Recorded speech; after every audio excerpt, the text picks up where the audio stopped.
Bonjour à tous, aujourd'hui nous sommes dimanche pour vous et nous sommes vendredi pour moi. Voilà, j'ai fait un petit Reels sur Instagram que je vais mettre maintenant ou tout à l'heure, je ne sais pas. Il faut que je pense à m'arrêter de parler pour pouvoir l'insérer. Et c'est au sujet donc d'un entretien que j'ai fait avec une personne qui a été étudiant avec moi et qui a accepté que je lui offre 2 rendez-vous pour pouvoir le filmer et aussi prendre des parties aussi de cet entretien et voir comment ça se passe aussi avant, pendant et après l'entretien. Et du coup, on a parlé, on a évoqué sur la prise des fleurs. Et son retour, c'était, voilà, j'ai pris 2 fois, des fois 3 fois, mais je ne les ai pas prises régulièrement. Ah, pourquoi on ne prend pas les fleurs régulièrement ? Donc, je vous laisse un petit temps, je vous insère la petite vidéo. En fait, c'est un rapport sans avoir de rapport, parce que vous allez voir ce que j'ai mis, c'est sur la façon de prendre les fleurs de Bach. Voilà comment on prépare un flacon de mélange. Donc, il suffit de prendre juste 2 gouttes des fleurs sélectionnées, et après on va compléter avec de l'eau. C'est aussi simple que cela. Et on peut prendre les fleurs avec tout ce qu'on prend habituellement, on n'a pas besoin de l'éloigner des repas. Il n'y a aucune interaction avec tout ce que vous pouvez prendre du type médicaments et autres.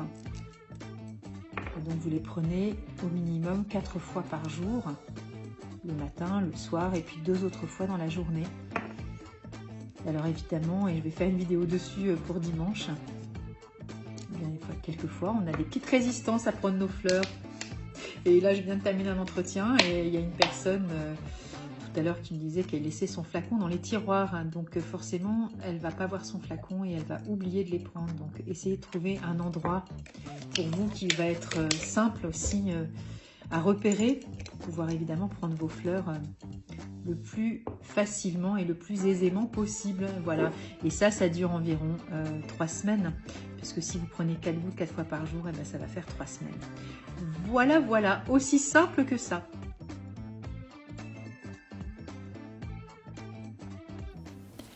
Donc maintenant, ça y est, vous avez vu, ça dure quelques secondes. Hein. Vous voyez la simplicité de la prise des fleurs. Et c'est pas très compliqué. Ce sont donc 4 gouttes que nous allons prendre 4 fois par jour.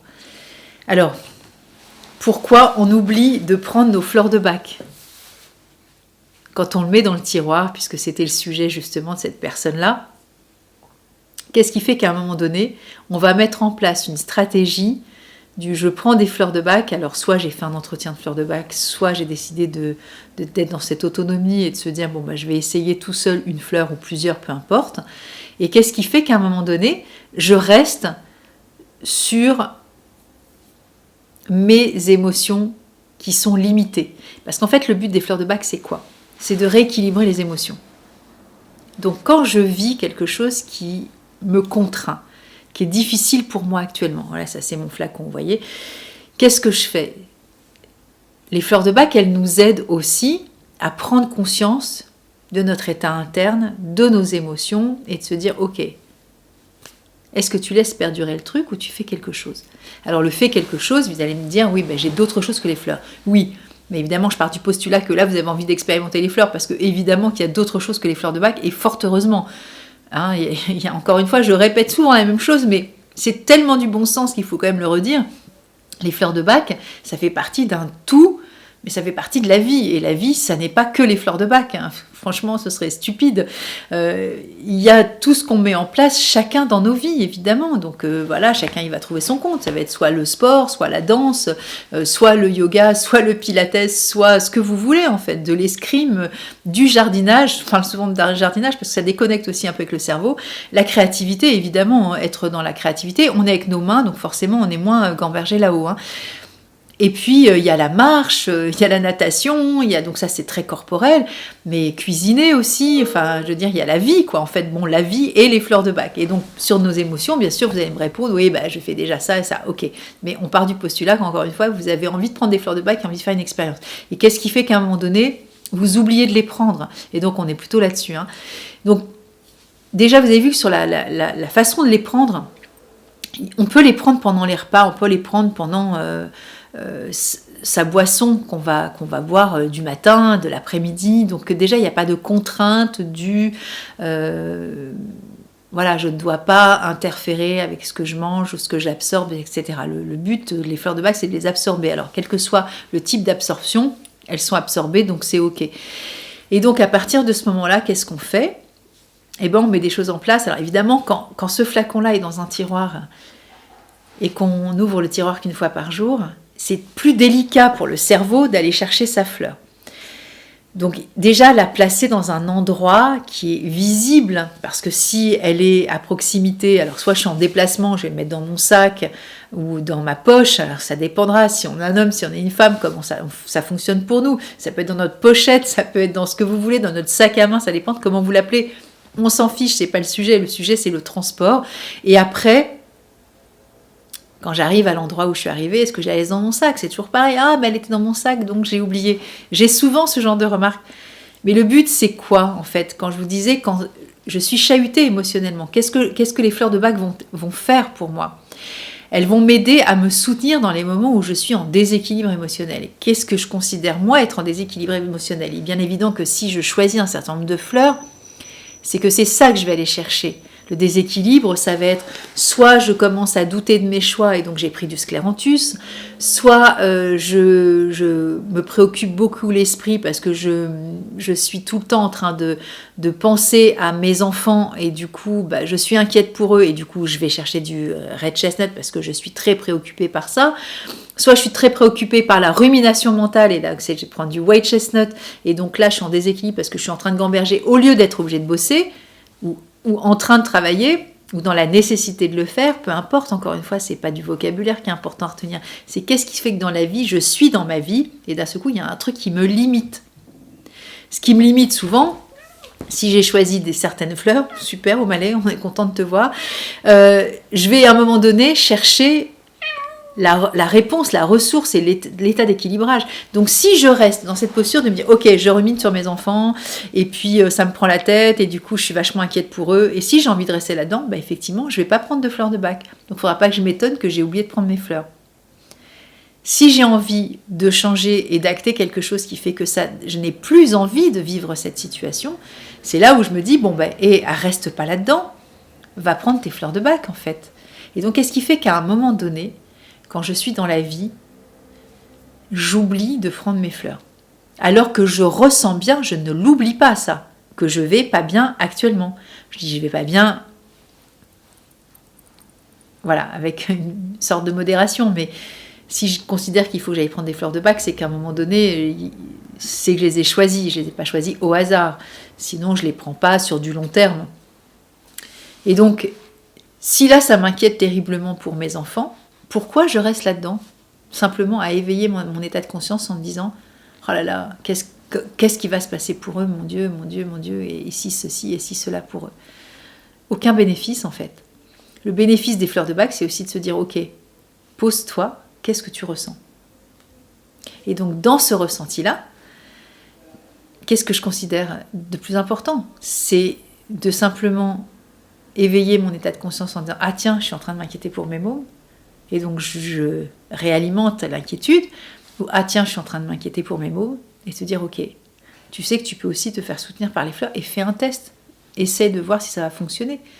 Et donc prendre 4 gouttes de mon flacon, s'il y a du red chestnut dedans. Tout à l'heure j'avais un autre entretien dans la journée, et c'est pareil, je disais à cette personne, voilà, on fait le bilan de savoir comment ça s'est passé pour elle. Elle me dit ouais, je vois pas trop ce qui s'est passé. Puis au fur et à mesure de la conversation, elle me dit ah si, quand même ma fille est rentrée à 4h du matin, alors que d'habitude je suis quand même super inquiète. Et là je me suis dit bon, voilà, tout se passe bien, elle est rentrée, parce que ça l'a réveillée en pleine nuit. Et elle a pu déjà s'endormir, parce que des fois, quand les enfants s'en vont, on est inquiet, quoi qu'il arrive, qu'il soit 1h, minuit, 1h30, 1h20, 2h15, 3h12, et là, elle s'est endormie. Donc, vous voyez que l'inquiétude n'était pas du tout présente. Mais elle avait pris ses fleurs de bac régulièrement, donc pour elle, c'était vraiment 4 fois, voire même des fois 6 fois dans la journée. Donc, j'espère que vous me suivez bien. Mais le but de cette vidéo, c'est de se dire, ok, qu'est-ce que je fais en fait? Pourquoi je me suis fait un flacon? Quel sens ça a pour moi d'oublier systématiquement les fleurs, alors que je n'oublie pas que moi je ressens vraiment ce que je ressens. Ça ne s'oublie pas, vous voyez, comme par hasard. On n'oublie pas qu'on s'inquiète pour nos enfants, on n'oublie pas qu'on rumine, on n'oublie pas qu'on hésite entre deux choses, pour reprendre les 3 fleurs que j'ai citées. Alors qu'est-ce qui se passe à un moment donné? J'oublie pas mon émotionnel, parce que je le ressens forcément, je ne peux pas l'oublier, je suis en plein dedans. J'ai la tête comme ça avec mon angoisse.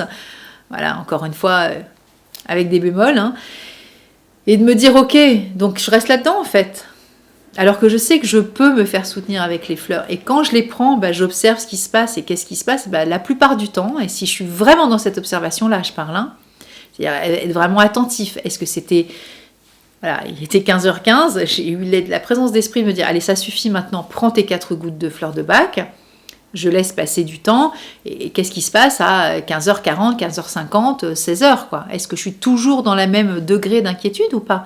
Parce que c'est comme ça qu'on expérimente, bien sûr. Il n'y a pas de règle, en fait. Vous pourrez ouvrir n'importe quel bouquin, et les miens en l'occurrence, il n'y aura pas de timing, il n'y aura pas de résultat, j'en sais rien, en fait, vous voyez?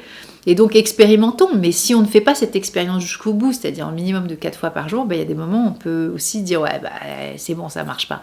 Est-ce que ça marche vraiment pas, ou est-ce que moi je me suis pas donné non plus les moyens d'aller jusqu'au bout de mon expérience? Et quel intérêt pour moi aussi de me tirer une balle dans le pied en fait, et de recommencer toujours le même truc en disant ah tu vois, voilà, tu t'inquiètes pour tes enfants, etc. Donc pour ça il y a une fleur, il y a O'Malley qui est dessus, hop là, voilà, Chestnut Bud. Chestnut Bud, c'est, en fait, je suis tout le temps en boucle sur mes mécanismes inconscients de me dire, toi aussi, tu recommences toujours la même chose. À chaque fois que je suis dans une caméra, il faut que tu viennes réclamer des câlins et des caresses. Donc, voilà, Chestnut Bud, c'est vraiment cette côté, ok, je sais que j'ai envie de changer ça en moi, parce que ça dysfonctionne, et franchement, ça me préoccupe, ça m'inquiète, ça me fait du souci, ça me fait peur. Peu importe le vocabulaire, encore une fois, j'ai décidé de mettre telle fleur dans mon flacon. Et pourquoi, quand ça va pas bien, je continue à rester là-dedans, en fait, alors que je sais que je peux faire une expérience avec les fleurs. Donc voilà, vous en faites ce que vous voulez, encore une fois, ça reste qu'un témoignage. Pour moi, ce qui est toujours important, c'est aussi des fois Ok. Ce qui est important aussi, c'est comment dire, c'est difficile à expliquer, mais de redonner cette simplicité aussi des fleurs. Quand je disais dans la petite vidéo, c'est aussi simple que cela. Cette simplicité, on l'a face à nos inquiétudes, c'est aussi simple que ça. Là, tu ressens quelque chose, qu'est-ce que tu fais en fait? Qu'est-ce qui nous empêche de nous bouger, de dire allez, ouvre ton flacon ou va chercher tes fleurs? Ne reste pas là-dedans en fait, puisqu'au départ, tu as eu cette démarche-là. Va jusqu'au bout finalement. Et donc, voilà, c'est aussi ça, c'est de se dire que on peut prendre son carnet, encore une fois, prendre des notes et de se dire, ok, j'ai commencé lundi, c'était vraiment, c'était pas cool par rapport à ça, et on est mercredi, et là j'observe que finalement, c'est quand même beaucoup plus confortable. Et même, encore une fois, même si les enfants, il y en a un qui passe son examen, et l'autre qui va, je sais pas, à l'autre bout du monde, et qui nous a téléphoné parce que, il s'est passé ça dans sa chambre de réservation d'Airbnb, ok, et alors, so what, quoi, qu'est-ce que je peux faire? Et du coup, qu'est-ce qui s'opère en moi, et qu'est-ce que je peux en observer cette situation-là? Et donc c'est pour ça qu'il n'y a pas de règles et que toutes les expériences sont bonnes par rapport aux fleurs. Peut-être que ça va hyper bien fonctionner pour le fils, mais pas du tout pour la fille, ou inversement, vous voyez, ça c'est propre à chacun, c'est propre à ce que vous êtes à l'instant T, c'est propre à la situation, c'est propre aussi à l'expérience que vous allez faire avec les fleurs. Des fois, il ne suffit pas de prendre que 4 fois par jour. Des fois, il faut peut-être aller voir un peu plus loin. Il n'y a pas autre chose derrière aussi de l'émotion. Vous voyez, on a fait notre sélection de 3 fleurs. Je repars sur Scléranthus, sur Red Chestnut et White Chestnut. Et du coup, ok, et alors, peut-être que ça réveille en moi d'autres choses. Vous voyez, c'est ça les pelures d'oignon aussi. C'est des fois, on dit, ouais, ça a marché, mais c'est pas le bon flacon. C'est pas que c'est pas le bon flacon, c'est que on apprend en fait à être avec nous par rapport à nos émotions. Et ça, c'est toute une rééducation, entre guillemets, j'allais dire cérébrale, intellectuelle, mais en même temps, c'est du vécu. Vous voyez, c'est le vécu, c'est votre expérience à vous. Et moi, je ne peux rien vous faire pour vous par rapport à ça. Et tout comme vous ne pouvez rien faire pour moi, ça va être mon expérience avec les fleurs. Et donc, voilà. je vous souhaite une bonne journée, un bon dimanche. Et on se retrouvera la semaine prochaine. Et la semaine prochaine, je vais vous faire un témoignage, je fais un petit teasing, d'une étudiante aussi niveau 3 qui m'a fait part d'un programme qu'elle a acheté. Bon, c'est pas vraiment un programme, mais voilà. Et du coup, je suis vraiment contente de vous le partager parce que c'est toujours mieux quand les autres parlent de ce que vous faites que moi-même, parce que là, sinon, ça fait, ce que je lui disais, ça fait vraiment autocom et ça va, elle nous saoule avec ces trucs.